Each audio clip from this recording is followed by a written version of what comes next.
start the recording. So again, last week we talked about global climate change. So again, this is important information. I just wanted to review some of those key facts and figures to make sure that we have this in our minds.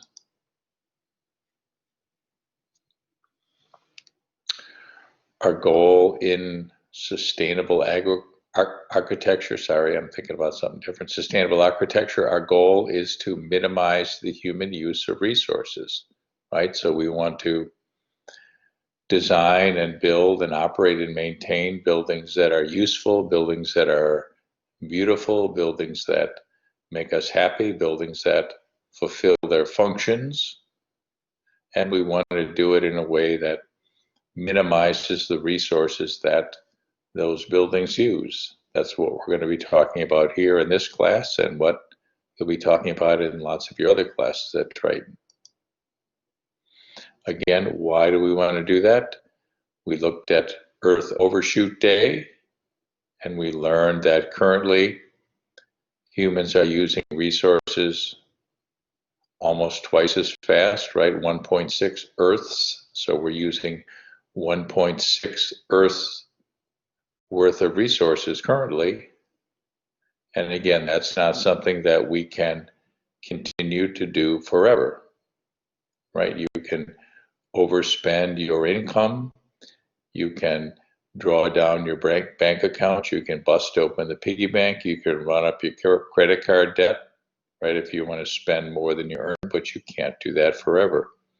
Eventually, the bill is going to come due. So the same thing applies to Earth's resources.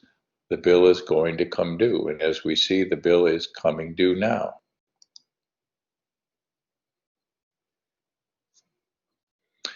We talked about carbon dioxide from human activities and how it's altering the composition of the Earth's atmosphere, right? Solar energy, solar radiation from the sun warms the Earth's surface. That warmth is re-radiated in the form of infrared radiation, right? You remember from high school science class that that electromagnetic radiation exists in a spectrum. So re-radiation is in the IR, or infrared band.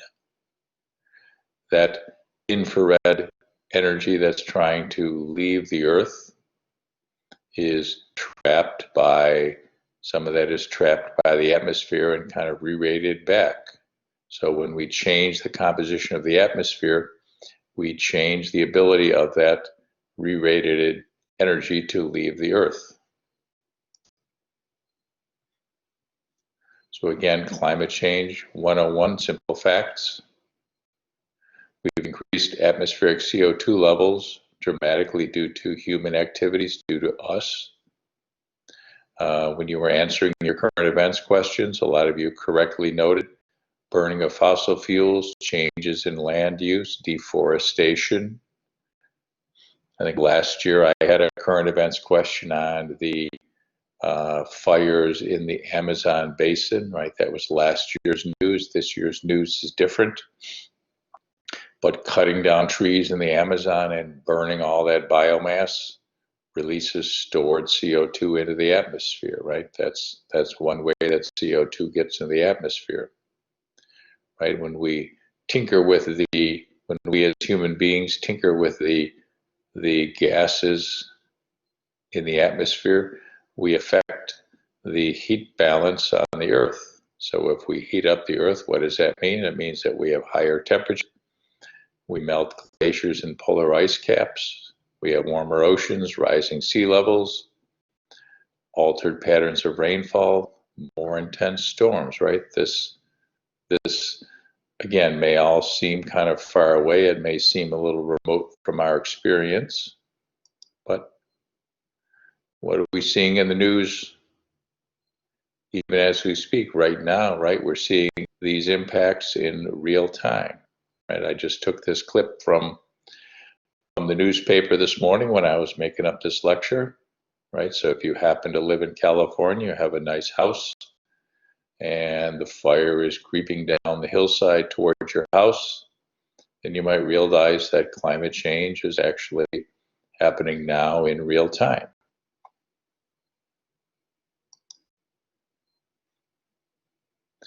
Right? A number of large fires burning across the western United States in Washington, Oregon, and California, due to both climate change and human activities, the combination of the two. Again, as many of you correctly noted, sustained drought makes all that fuel drier, warmer temperature, makes it easier for all that fuel to ignite. And we as humans have also played our part, right? In the past, we extinguished fires, we didn't let them burn, so a lot of that fuel has built up over the years. And also we've built houses further and further into forested areas, right? So a combination of climate change and human activities, right? So not only are we burning down forests and structures, but the smoke and fire, the ash, is having air quality impacts across the region. I was just exchanging emails this morning with one of my work colleagues who lives outside of Sacramento, and she said that, yeah, most of the time we have to stay inside our house. You know, occasionally we can go outside, but we have to put a mask on, and we might see, depending on which way the wind is blowing, we might see the blue sky for an hour or two every day, right? So climate change is impacting us in the United States right now in real time.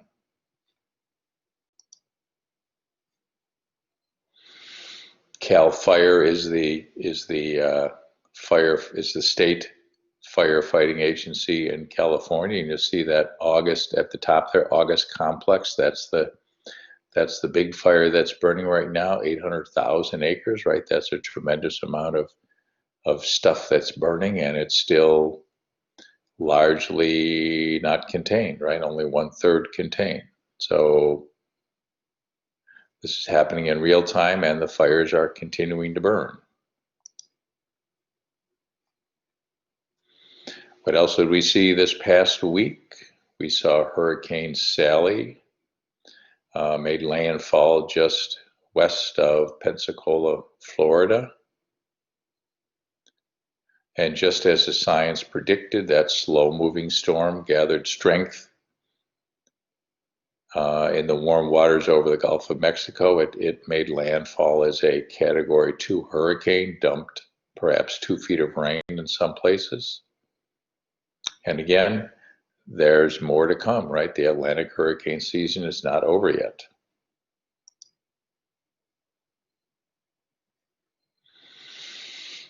Atmospheric CO2 levels have increased dramatically due to human activities. How do we know that? Well, we have data, right? We have actual measured data that show that the CO2 concentration of the atmosphere has increased dramatically.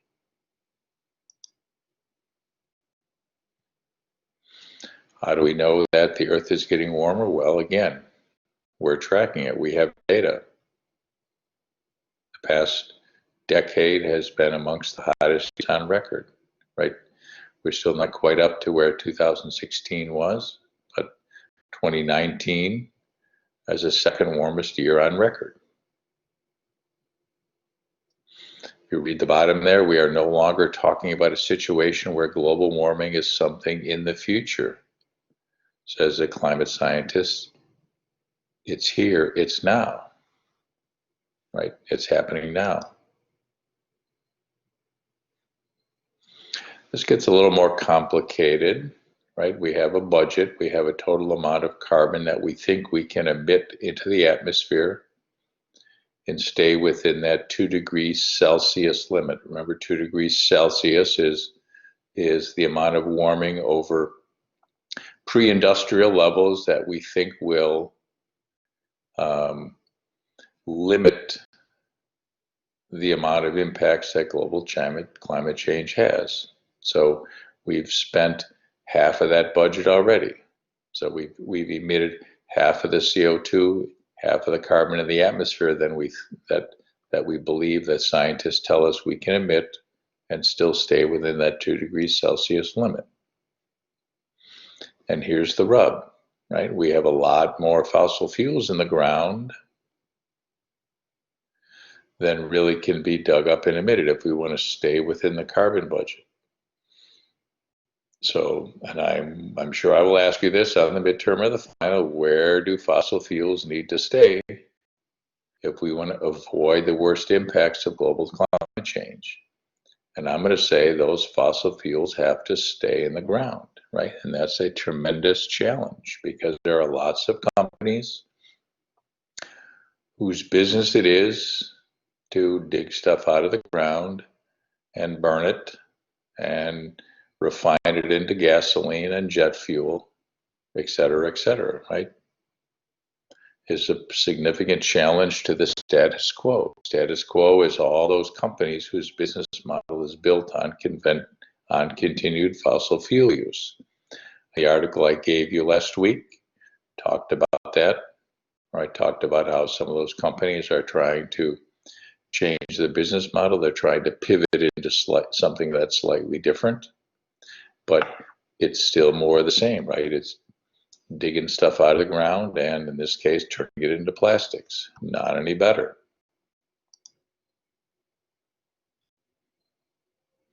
Again, a lot of text on the screen here, but in recent years, the science has been telling us that while we're seeing lots and lots of changes, and maybe that 2 degrees Celsius target is not enough. It's not aggressive enough. And oh, by the way, we've never made this kind of change to our economy before. So we have some challenging times ahead of us here.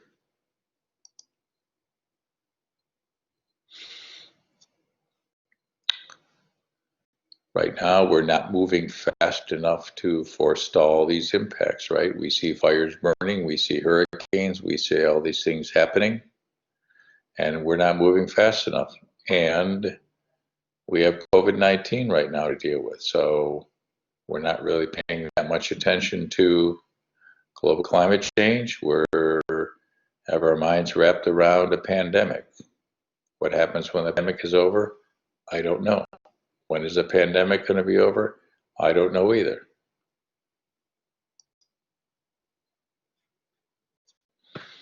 So again, the question I asked last week is the same I asked this week. Are we as us, we as citizens of the world, we as Americans, are we responsible? I would say yes, right? We have a clear correlation between increased fossil fuel usage, increased CO2 levels, and increasing temperatures. So we're going to start talking about how we address some of those issues. I hope that makes sense. Again, I will actually, you'll see a recording of this lecture. Hopefully that those key facts help summarize the situation. Any questions?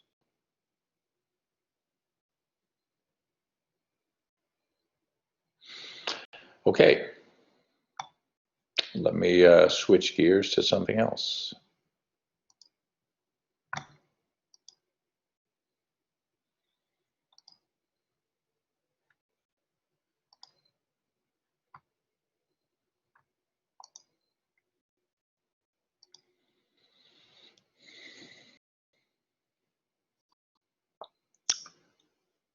Okay, we're going to talk a little bit about greenwashing. We'll see what that means in just a moment. Right? We've learned a little about that by some of the things we've seen before and your reading.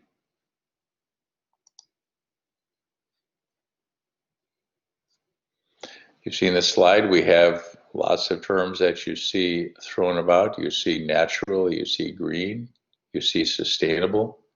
What do all those things mean? Talk is cheap sometimes. Uh-oh.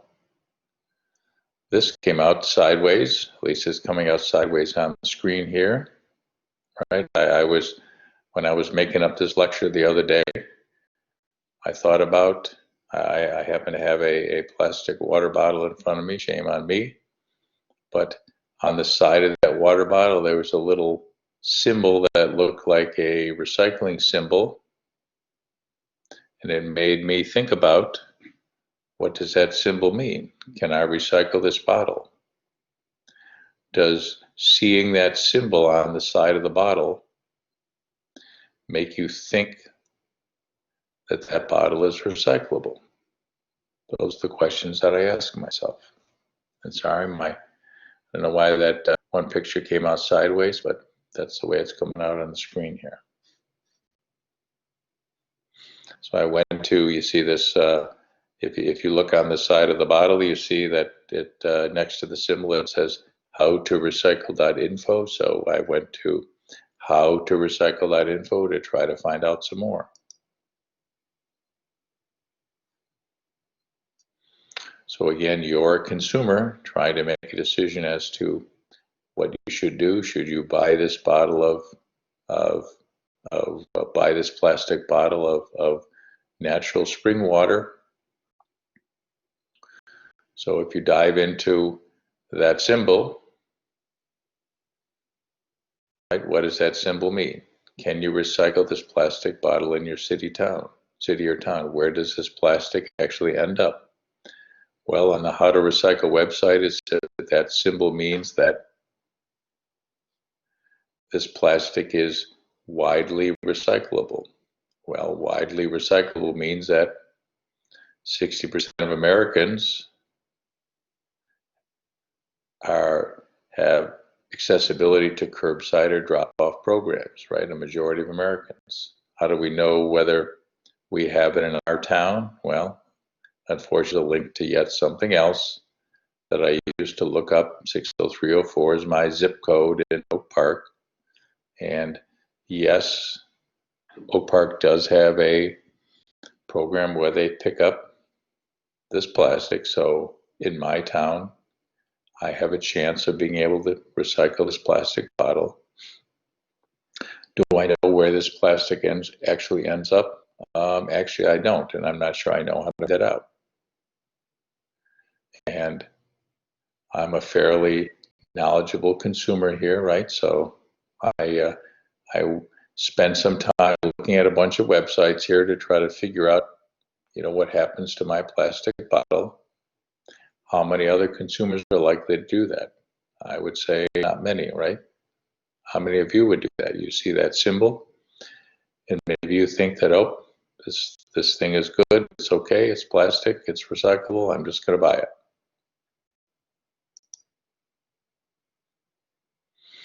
And sorry, my picture is coming out sideways again. I don't know why, but on the same water bottle, there was a QRC code, right? QRC is a new thing to me. I had to go and download a new app on my phone to read QRC codes. I'm sure you folks have probably all done that already because we do these sorts of things. But so where does this water come from? So I scanned the QRC code and it took me to a website that talks about this water coming from a natural source. Well, that must be a good thing, right? It's natural, it's spring water. Well, that's okay, isn't it? Well, I did a little more digging and found that like many stories, there's two sides to every story, right? There's some things that the manufacturer wants you to know, right? The manufacturer wants you to know that it's water from a natural source, from a spring. That's what they're trying to sell you. What they don't tell you is what happens, what's the impact of all that water withdrawn, right? We learned a couple of weeks ago about the Great Lakes Compact, right? We're not supposed to take water from the Great Lakes watershed out of the watershed, right? But in this case, the state of Michigan has allowed Ice Mountain to continue to extract all that water from a natural source and put it in bottles and truck it away from the watershed. What's the impact of that, right? I have a link here to to a story that you can take a look at. Unfortunately, some of the folks in Michigan believe that there are impacts from all this water being withdrawn from their area. Does Ice Mountain want you to consider all those facts when you make a purchase? No, I'm sure they don't. I'm sure they want you to see a nice picture of a mountain spring and say, oh, this must be a good product. And they want you to see the recycling symbol and think, oh, this is recyclable. I'm going to go ahead and buy it, and I'm going to say it's okay, and I'm going to feel good about it. Right? So this is an example of greenwashing. Right? You might have heard the term whitewashing. Right? Whitewashing is an attempt to hide unpleasant facts, especially in a political context. Greenwashing is kind of the same idea, except we're thinking about in an environmental context. So in the case of greenwashing, a company is trying to, through their advertising, through the images on their bottle, through their links, through their websites, they're trying to make you think that their product or their good or service is okay for you to buy, that it doesn't have much impact, right? They're trying to get you to purchase that bottle of spring water. They're trying to get you to do all these things rather than actually making changes to reduce their impact, right? That's the case of greenwashing. Excuse me.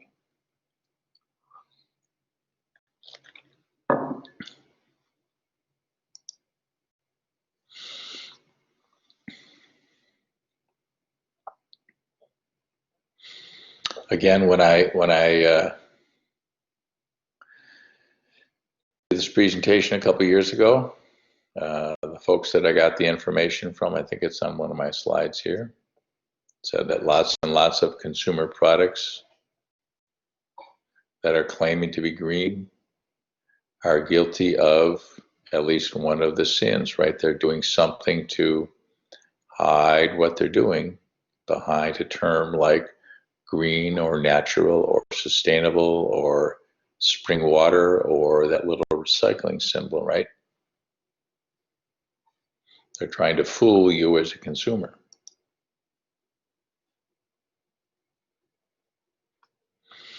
Greenwashing used to describe the act of misleading consumers regarding the environmental practices of a company or the environmental benefits of a product or service. Do you remember in our first class, we saw a video toward the end of the class talking about recycling of plastic, and I believe that the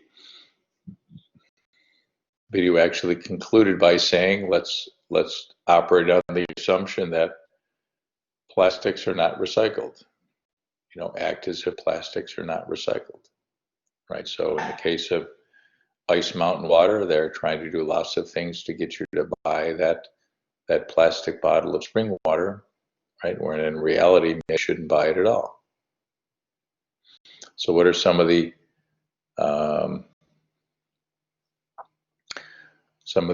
sins of greenwashing, right? Again, a lot of words on the page here. I'll try to summarize.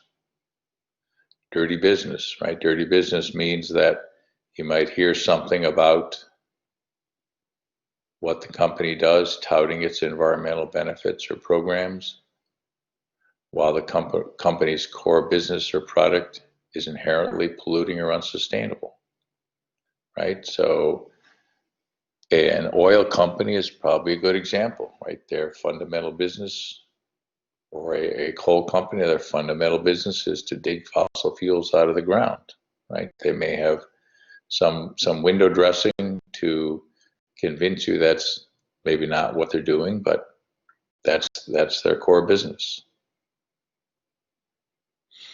Add bluster, the second little box there says, using targeted advertising and public relations campaign to exaggerate environmental achievements in order to divert attention away from environmental problems. So again, you're trying to get you as a consumer to look at something and not see what other things that that company might be doing. Right? Political spin. Here's another good one. Advertising or speaking about corporate green commitments while lobbying against pending or current environmental laws and regulations. Again, a lot of large companies do this, right? They have lots of, on their websites, they'll talk about how green they are, how responsible they are, but behind the scenes, they're doing things to lobby against regulations or government activities that they think will impact them. It's the law stupid. Again, last example here, right? They're advertising, talking about their product attributes when it's something that they're already required or mandated to do, right? The government already makes them do it, and that company says that I'm going to take credit for something that I'm required to do. So again, we have to try to see through these things, right? We're trying to be responsible, trying to be good citizens, or trying to make our world a better place. So we have to think carefully about what advertising, what public relations we're being subjected to. Okay, so and I just stuck this up on Blackboard today. I'm going to ask you to think about this, look around, look at advertisements for products or services, look at corporate communication, look for things where you suspect someone is not telling the whole truth, right? What are some of the issues you see? What do you think that company might be hiding, or what are they trying to divert your attention from? So look around and find some examples, stick them in a PowerPoint and post it to Blackboard. Again, I'm wanting you to be a little more thoughtful about what you hear, about what you see, about what people are telling you, try to determine what's actually true, right? We are trying to make changes, right? We're trying to reduce the human use of resources, and there are a lot of vested interests that want to perpetuate the status quo, right? We saw last week, we looked at the movie trailer for Merchants of Doubt. We saw that a lot of companies don't want us to take action on climate change. They want us to think that the science is still in doubt. Well, there's a reason for that, right? They benefit by there not being change. So I want to help you find some of those things. Does that make sense? Yes. I will stop for questions here.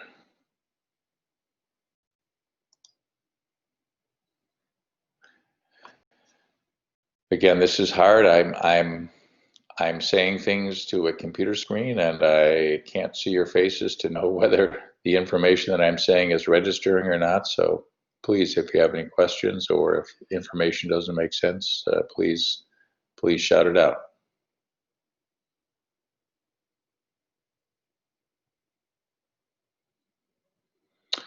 Okay.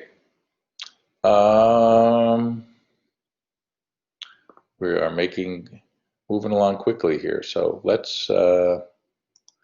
me shift gears one more time.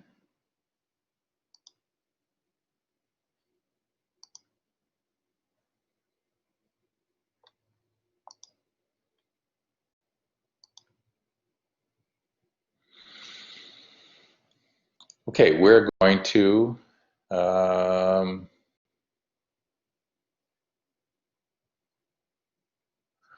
start to get more into the heart of our subject material for this semester. Right, I said the major thing we're going to try to accomplish here is to prepare you to sit for the lead Green Associates exam, right? To help you learn enough to obtain a credential in green buildings. So we're going to start talking about that tonight.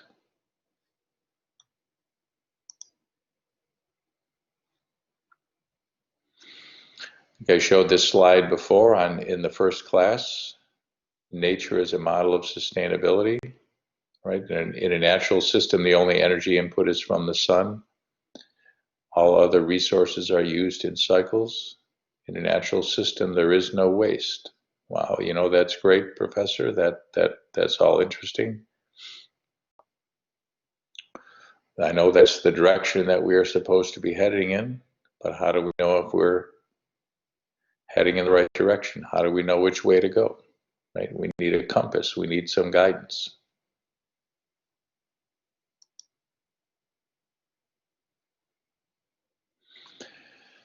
Here's one example of what is a green building.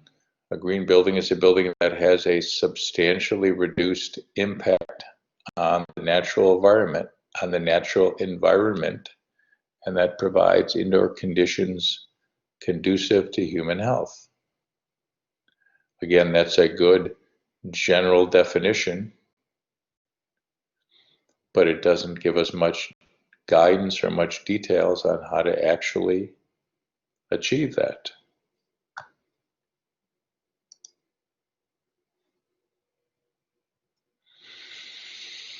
We talked the first class about some of the attributes of sustainable architecture, you know, healthful interior environment, resource efficiency, benign or not harmful materials, good design, good form relating to the site.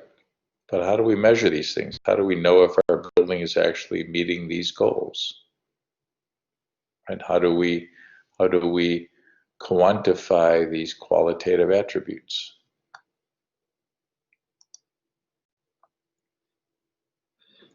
Well, we are already familiar with some other rating systems that exist in the marketplace, right? We have a well-known, well-understood rating system for cars, right?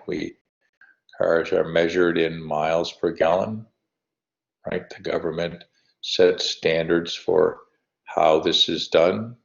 We know that actual mileage may vary from what the sticker on the side of the window says, but at least we know that this is a system that, if we so choose to make a vehicle selection based on efficiency, we have a system that allows us, we have a rating system that allows us to do that, right? We're already familiar with this rating system.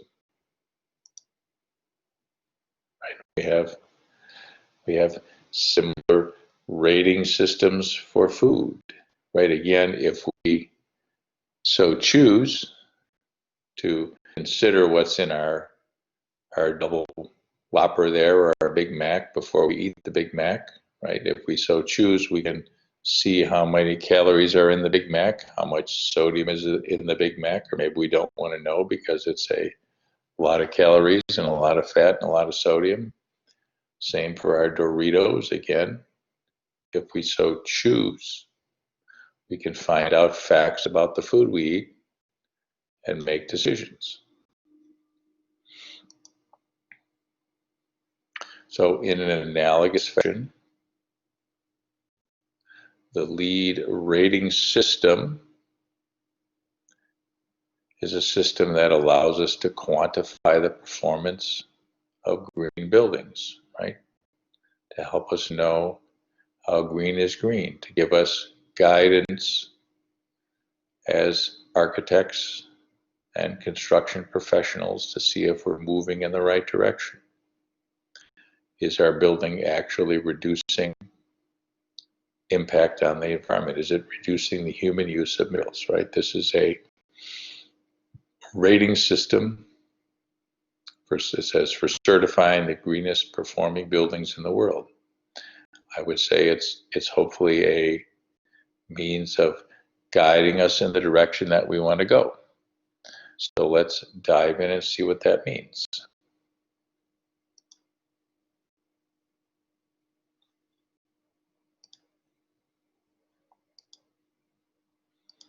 Let me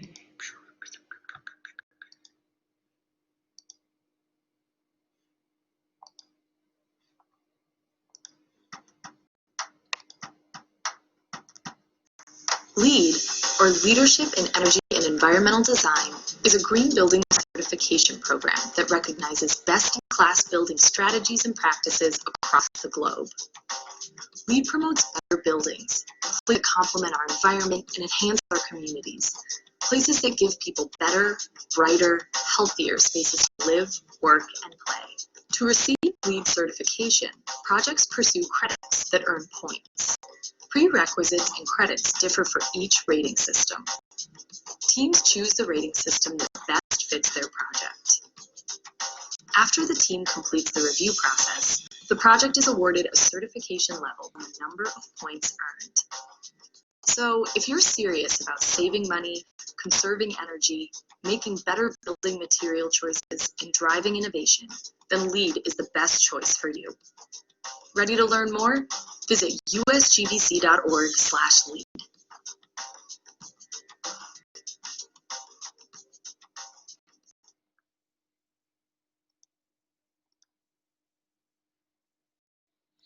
Well, I hope you're ready to learn more, because that's a lot of what we are doing this semester. I thought I'd start with that to get you going, right?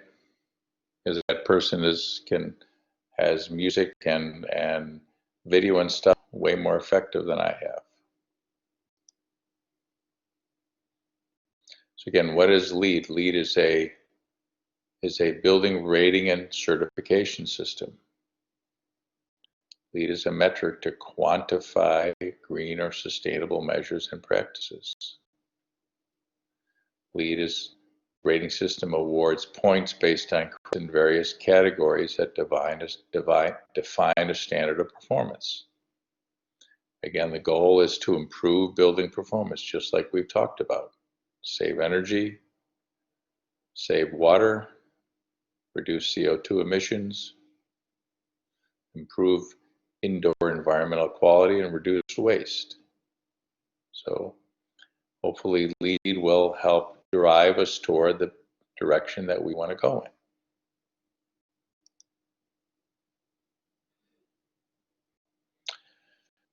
Well, the question exists, why do we want to do these things? Well, hopefully I've given you lots of reasons already, right? We've just talked about the immediacy of global climate change and the imperative for us as humans to reduce the human use of resources. Sorry, you hear the train going by in the background here. But let's look at some other facts.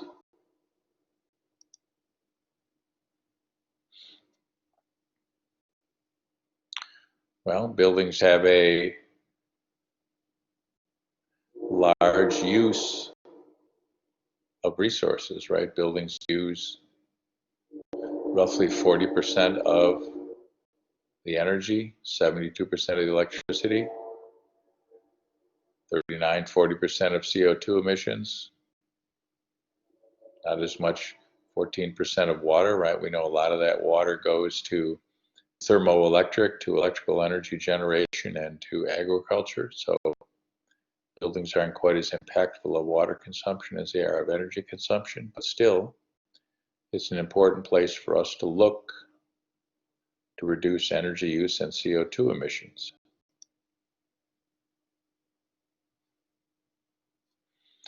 Generally speaking, if you look at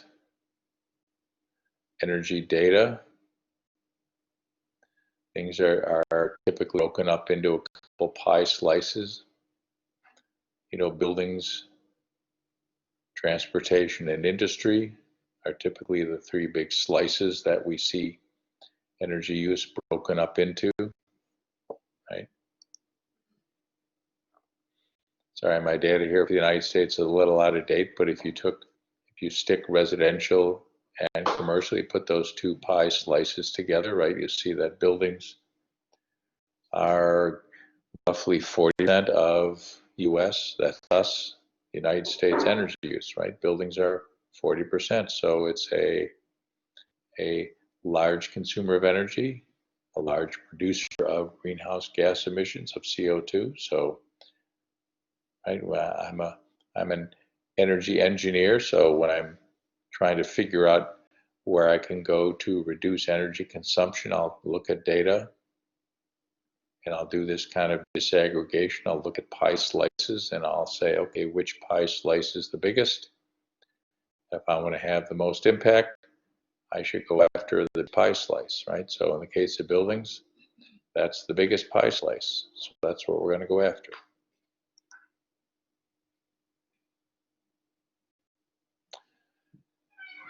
So doing a good job in green buildings, right? We can reduce energy use, we can reduce CO2 emissions, reduce water usage, reduce solid waste, right? Do all these things to reduce the human use of resources. That's what we're trying to do here, right? Make our buildings more efficient. Align human use of resources with the Earth's capacity to support us as human beings. That's what we're trying to do. In addition, though, right, we realize that we spend an awful lot of time indoors, right? We spend 90% or more of our time indoors. So the quality of our indoor environment is important as well, right? So we as architects and construction professionals, whether we design buildings, whether we build buildings, whether we operate and maintain buildings, right? We have to make sure that the buildings that we are designing, building, or operating or maintaining are also healthy and productive. Because we as people are going to spend a lot of times in the homes and offices and classrooms and sports arenas and movie theaters and bowling alleys and bars and restaurants and all the different kinds of buildings that we might touch, right? We have to make sure that they are good places, healthy places for the occupants. Again, generally speaking, if we do our job well, green buildings typically have better indoor air quality, better lighting, better acoustics, right? That's part of the goals of green buildings, is to make them healthy and productive places, as well as making them efficient.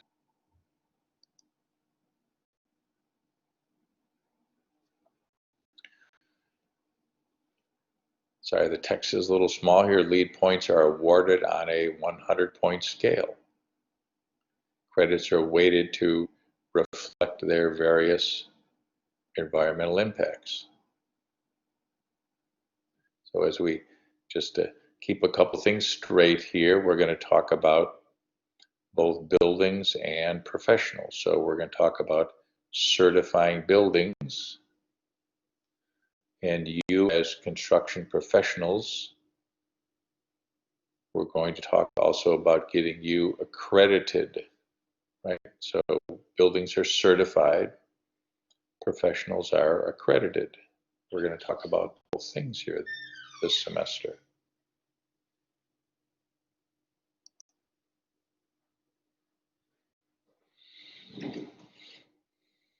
Again, just to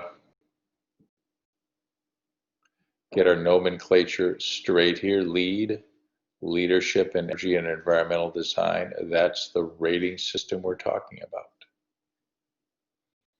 And USGBC, United States Green Building Council, is the organization that came up with the rating system. So we have both the rating system and the organization behind it. So we need to make sure we keep those things straight in our minds. The LEED system has 4 levels of certification: certified, silver, gold, and platinum, right? Just like your MasterCard, if you're an extremely wealthy person, you might have a platinum MasterCard, right? Or a platinum this, that, or the other. I don't, but some people might.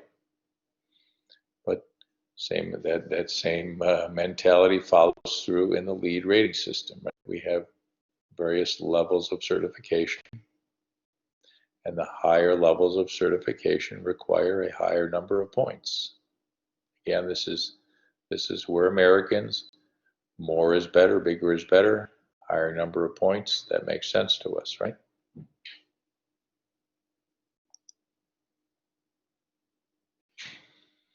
The LEED rating systems are divided into credit categories here. These categories are going to, align with kind of the various types of attributes that we want to have in green or sustainable buildings. And some of these things should look familiar, right? We talked about some of these things in week number 1 when we looked at some of the attributes of green buildings or sustainable buildings. So there are LEED credit categories related to location and transportation, right? Where is the building located? How do you get to the building, right? We want to generally discourage development on land that's previously undeveloped, on a green field, right? We want to ideally build, ideally we want to reuse or repurpose an existing building, adaptively reuse an existing building, right? Or build in an urban environment, build on a brown field where that infrastructure already exists.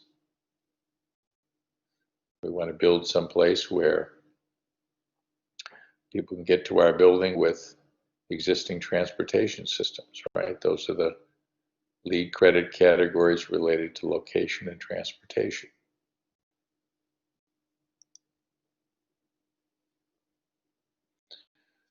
Next LEED credit category is sustainable sites, right? So we want to minimize the building's impact on ecosystems and waterways, right? We want to make sure that the building is not harming the natural systems on its site. We want to landscaping that's appropriate to the regionally appropriate. Yes. Sorry, is there a question? Again, folks, I should have you all unmuted. So if you have a question, shout it out or put it in the chat. I'll try my best to see your question pop up or have you call something else. Again, if you have questions, please ask them. Right? In my mind, the only bad question is the one that you don't ask. So I know I'll say this numerous times, but teaching virtually is way different than teaching in a classroom. In a classroom, I could look out at all your faces and I could see whether what I'm saying is making sense to you. I could see if you're nodding off or looking down at your phones or something. Here, I can't do that. So the only way I know if I'm connecting with you is by the feedback that you give me. So if something isn't making sense, please ask me a question.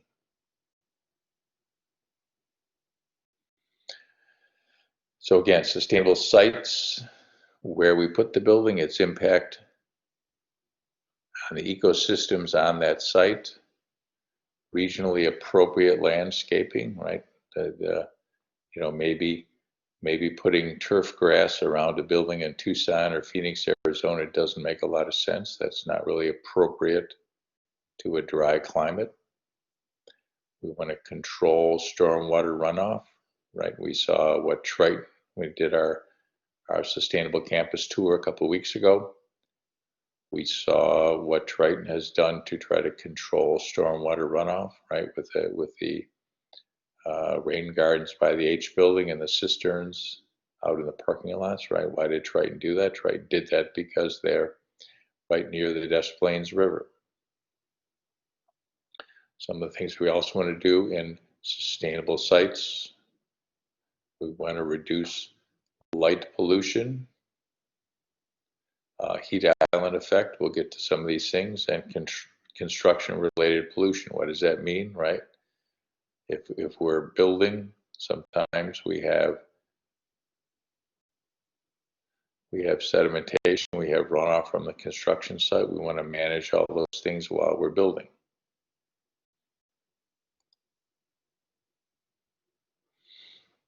So I lost somebody here.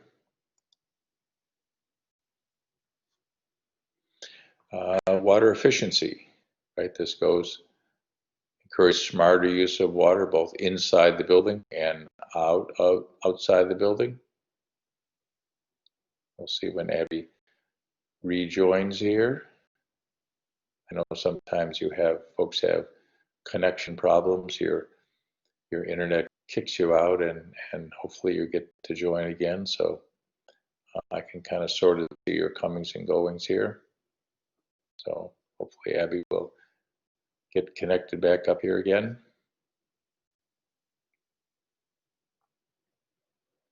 So water reduction is achieved through appliances, fixtures, and fittings inside the building and landscaping practices outside the building. And water efficiency is also, as we'll see with our rain gardens that we saw at the H building. Hopefully you're able to connect back up, Abby.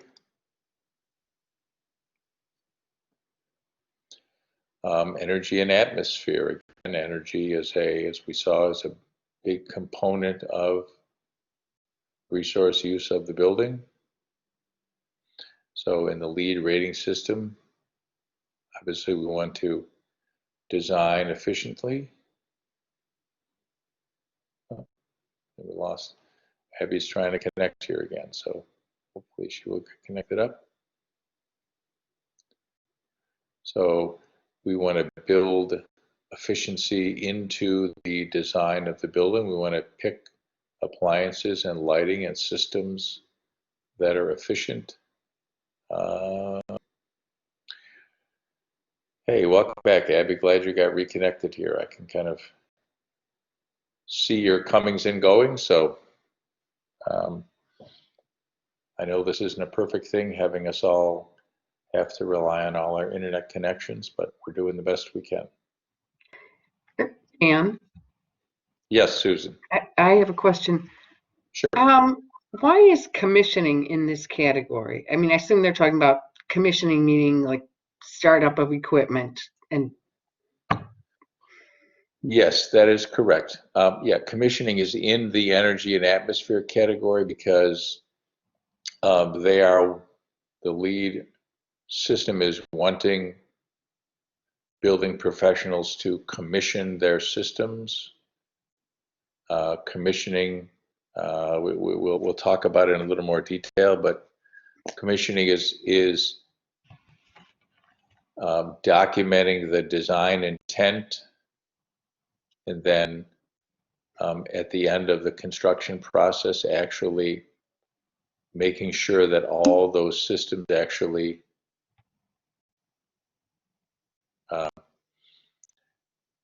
meet their design intent. Okay. Yeah, sorry, Abby. Hopefully you're able to at least hear something about what's going on. Does that make sense, Susan? Again, commissioning is kind of a structured process to make sure that the systems, the building systems, operate in a way that meets the intent of the designer. Mm-hmm. So okay, so commissioning is more than just, usually you have a meeting with the end user to show them how all the equipment you hand over operating and maintenance manuals and do some demonstrations and you're out of there. But commissioning is a more formal procedure, it sounds like. Yes, I will make a point of describing the commissioning process in more detail, but yes, you Okay. are typically trying to, again, in the case of mechanical systems, you're trying to measure and assure that they're actually doing the things that we want them to do. Okay. We want them to heat to a certain level, cool, provide a certain amount of airflow, bring in a certain amount of ventilation air, be able to maintain a certain temperature and humidity. We want to demonstrate that the mechanical systems have those capabilities. I think the other in the lead system and some of the other things we'll talk about, people are getting to where they want to monitor to see, right, is the building Yes. actually performing the way that that the designers intended it to perform. So I think not only commissioning, but also, post-occupancy monitoring would be part of all these, part of lead and part of other rating systems as well. Right? The building may have been designed well, but did it actually achieve its objectives, right? If we go back and measure, did it achieve the energy and water consumption goals that we set forth, or that the designer set forth? Okay. Thank you. Oh, you're welcome. Thanks for asking. Again, I'll talk more about commissioning. I'll explain what that means in more detail. So again, energy and atmosphere, commissioning, building efficiency into the design, both of shell and also into the selection of the systems, of the equipment, of the lighting that goes into the building. Those two things work together, making sure that the design objectives are achieved through commissioning. And as we'll see in a moment here, right, we make the building as efficient as possible. And then hopefully we get to the point where we can use on-site renewables to meet the rest of the energy needs of that building. Lead credit category, materials and resources. Right, we want to use sustainably grown, harvested materials. We want to use materials that are available locally, perhaps materials that are reused or repurposed. We want to reduce waste in the construction process. And we want to make sure that we reduce waste in the product's life cycle.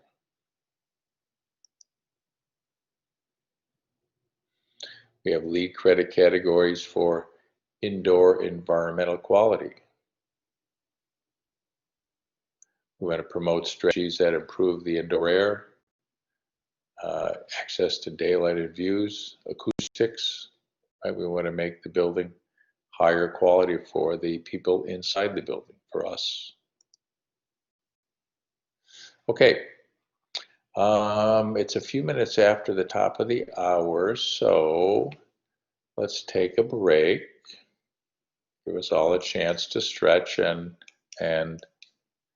maybe pray to the internet gods, and hopefully that our connections improve or maintain. So it's 4 minutes after the hour, so why don't we reconvene again at 8:15 and we will continue.